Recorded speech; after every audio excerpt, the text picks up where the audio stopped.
All right, Cece, what you got for me? Here's what it would require for me to believe that a man loved me. Number one, I would need him to be hoarse from all the validation that he was giving me constantly. Not in like a forced way, but because he simply cannot help himself. Number two. Okay, so what I find so interesting about this, right? Girls will say this, but they won't actually mean it. What value does something have if it's free, right? It's sort of like asking for a gift.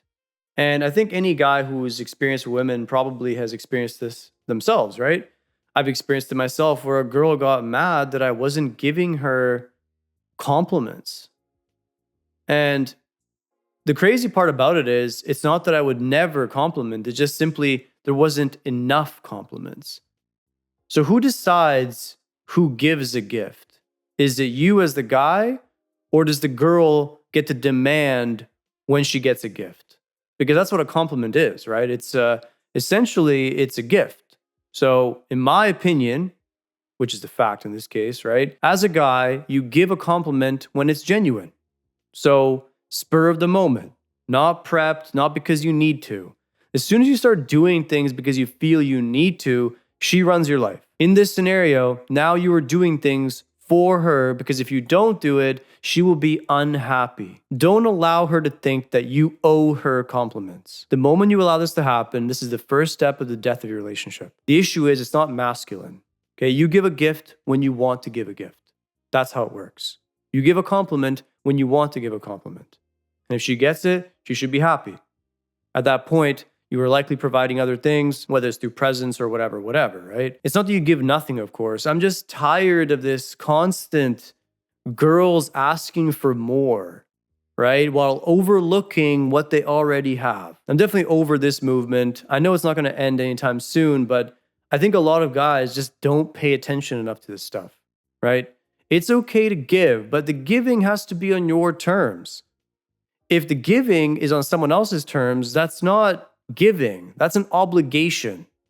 Okay, and those two things are very, very different. If you allowed a girl to give you obligations, she knows that she owns you.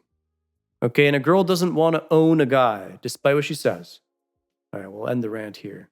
Two, I would need him to like have a physical reaction being separated from me, like separation anxiety. This is all lies. This is likely a woman that's been hurt by a guy who she really, really admired. And since that point, she's consciously chosen to go for the weak guy because she can control him. That's all this is, right? A physical reaction. What kind of man has a physical reaction to the absence of a person? You are not masculine if you have a physical reaction. I'm just being honest. Okay, and that's something you need to work on because life is going to put you through a lot of tough challenges. And if you have physical reactions to things like this, you're not going to get very far unless you're okay with that. If you're okay with being average, then this shouldn't be a problem for you.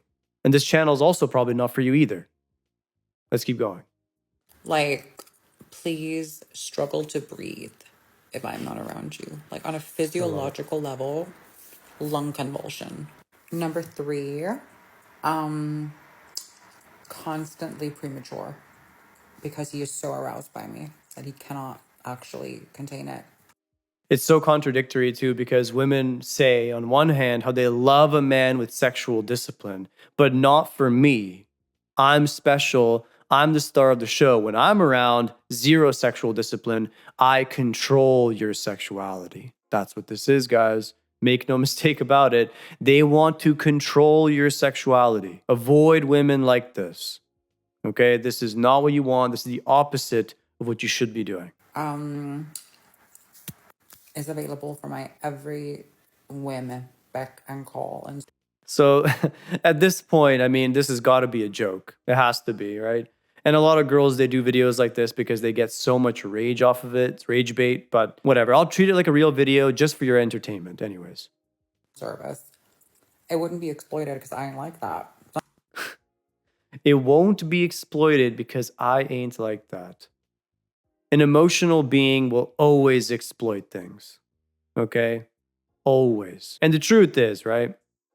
Every guy ever has always experienced this. I'm sure there's a massive percentage of you guys who have been young, been the guy with the car, driven a girlfriend over and over again to and from whatever place, and then the one time you couldn't for a legitimate reason, she got mad that you couldn't drive her. How many of you guys have had that experience? Comment down below if you have, because I'm willing to bet it's a significant amount of you. I know I've experienced it. So you give and give and give, and then that giving becomes an expectation. Okay? So what she's saying makes no sense. She will exploit it like the vast majority of other people, especially women. Not about what I actually like, not about doing things for me. I'm acts of service. It's not my love language. And now we're going to interject some love language garbage too. My love language is what? Let's see if she's going to specify. It is the need to be that, the willingness to be so. So you need to want to do all those things. And I'm not going to demand them because I'm in control of myself, but you need to want to do it. How about you just say what it is? I want complete and utter control of everything you do and everything you are. You are to be my servant. Just say it. Just say it already. Not the actual doing of it. Does that make sense? Yes, it makes perfect sense. You want a servant, not a real man. Let's go to the next one. If you like this video, like and subscribe. Also want to let you guys know that I opened up some private call slots on my Patreon, so you guys should check that out. There's just a few spots left, so don't miss out.